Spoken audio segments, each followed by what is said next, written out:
Ayan, good morning. Number 3 tayo ngayon. Tamang hataw tayo ngayon. 54 ang takbo natin. Yun, gusto ko lang pakita yung traffic kagabi, no? So isisingit po natin dito sa video kung bakit ba tayo nag-e-bike. Ganito po kasi sa Novaliches, ayaw nyo na pong ayaw nyo na pong gumamit ng sasakyan o mag-commute. Ang hirap po makaalis sa Quezon City, lalo na kung galing kayo ng Novaliches bayan. Ayun, so pakita ko lang po sa inyo yung sitwasyon kagahapon.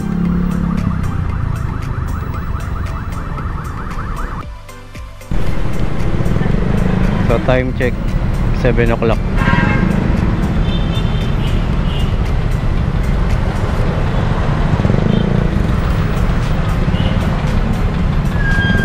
Dito po tayo sa Mindanao Avenue papuntang sa Uyo. Ayan po ang sitwasyon dito. Araw-araw na lang.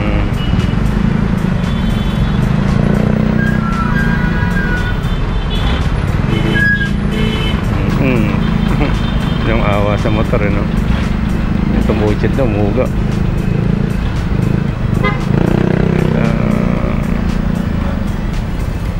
Ini-screenan yung UV Express.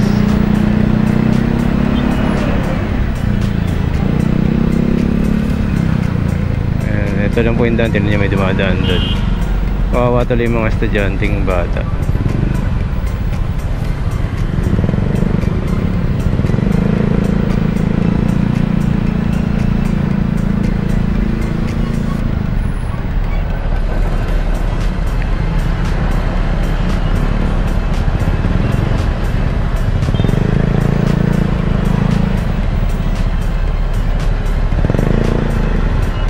Ito po ang sa Uyo.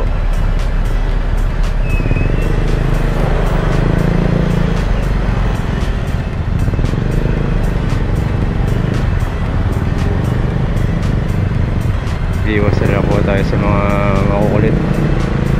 Yan mo, dikit ng dikit, tigala mo.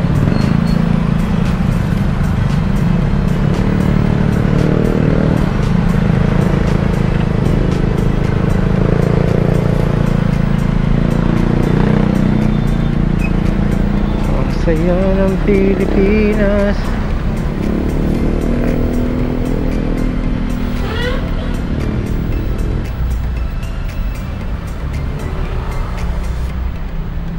Saan pa ba maluwag? Dito tayo maluwag.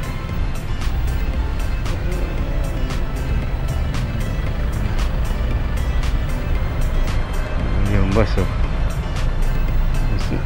Mag-u-turn yan, eh.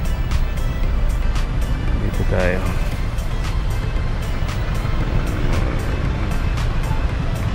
Okay, so tawid na lang tayo doon. Okay na tayo dyan.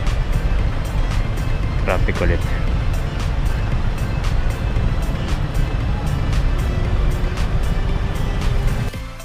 Ang time check 7:07.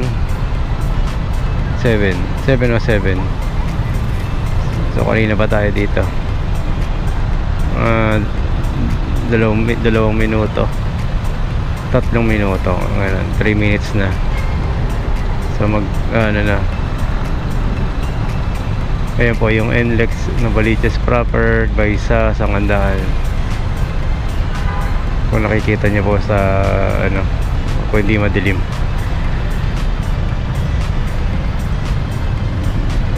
Ayan, ganito po ang sitwasyon dito, kaya pa tayo nag-e-bike. Tignan nyo po yung e-bike natin, kalmado. Patayin pa natin yung ilaw. Saktong lang, standby lang. Iyan pa natin parang handbrake. P, oh, di ba? Park.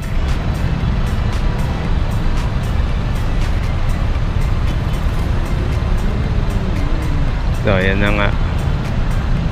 Tignan nyo, ilang minuto na. Oh, mag na 7:09. Iikot na ulit. Ayan na.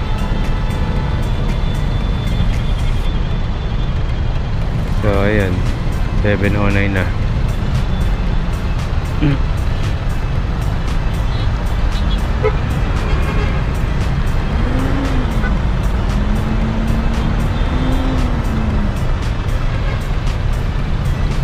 here we go, let's go. Oh, nakapi pala. Okay. Pasok kami sa side mirror. Ayaw pa. Kasya na tayo. Kasya na, kasya. Opya. Ayan. Pag kumanan na Novaliches Bayan, napaka-traffic. Tignan nyo. Kaya dito tayo sa SB Road dadaan.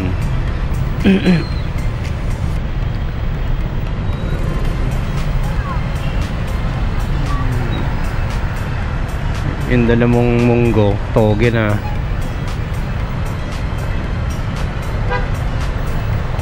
So okay, dito na po tayo guys. At ano na to, medyo dire-diretso na to. Dahil ano na, motor lang tayo or e-bike lang tayo. Alright, thank you. Ganito na po yung sitwasyon namin. So ayan, nakita po ninyo may ambulansya kaya maingay. Buti na lang meron na po tayong mic. Siyempre shoutout natin si Anselmo Lontok, ang nagpa-utang nagpa-utang ng mic sa akin. Ayun, shoutout sa iyo, salamat. Pero ano na ako, alas tapos na po tayo magbayad. So yun, kung may mga accessories kayo ng GoPro or mga camera, action camera, kailangan nyo po PM nyo lang po si Anselmo Lontok. Ayan. So yun, hindi pa po tayo masyadong makapagsalita dahil napaka-ingay po ng ambulansya sa harapan natin.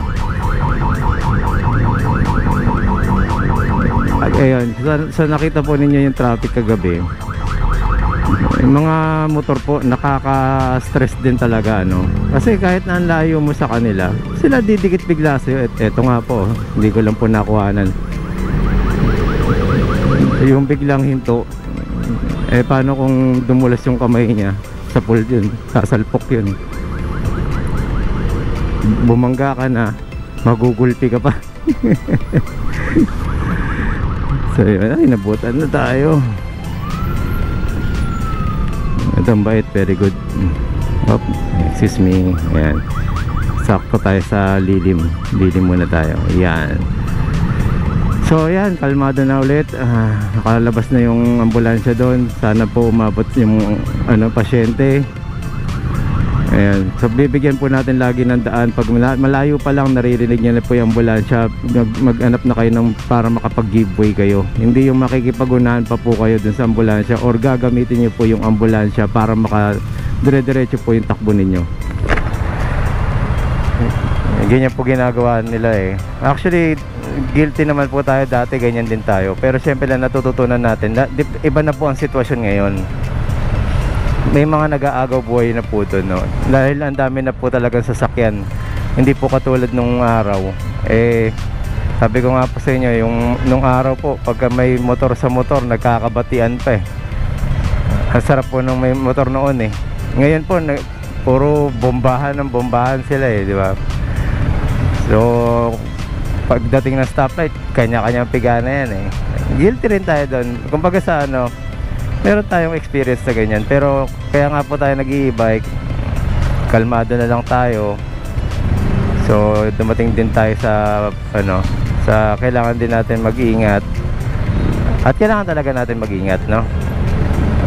Ang point lang po natin dito dahil nga sa dami ng motor na nire-release bobuyoy, nire-release araw-araw. Maraming gustong bumili ng bagong motor pero hindi nahuhulugan. Biro lang po. So yun po yun. Yan po yung sitwasyon po dito sa ni ayaw ko na po umabot sa Ortigas o Makati. Sa pagod po dito sa traffic dito sa Quezon City, no? Wala pa pong 20 kilometers tong binabiyahe po natin, pero grabe po ang aabutin nyo. Ilang oras po, no? Bago kayo makarating sa kung saan kayo pupunta. So yung mga ano, maging practical na lang po kayo dyan, e-bike na lang po, no. Pati po yung e-bike, nararamdaman ko po mas malakas sa baterya dahil sa traffic, kasi buwelo siya ng buwelo eh. So mas marami yung binibigay niyang ano, puwersa, kumukonsumo ng baterya. Ayun. So again, papunta po tayo ng ano, ng EDSA. Time check, ayan, malapit na po mag alas 8. Ayan, na number 3 tayo ngayon. Pakita ko lang po sa inyo yung liksi ngayon ng ating ano, wala po tayong ginawa kundi ano, number 3. Ayan, ayan, 45. Ayan, ito Macabelo. Unahan natin yung motor, tingnan natin. Inututukan eh, no? Kung yung pong gagawin yan, pag biglang huminto yan, salpok yan. O, check. Dito tayo sa kabila. Dito tayo.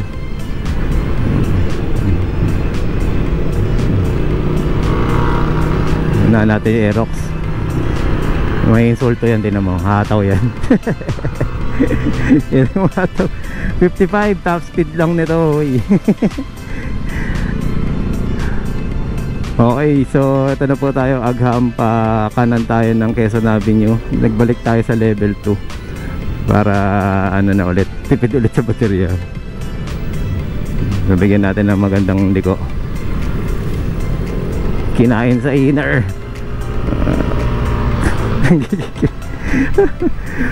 So ayun na po guys, nandito na po tayo sa Pauta EDSA na po. Maraming salamat po.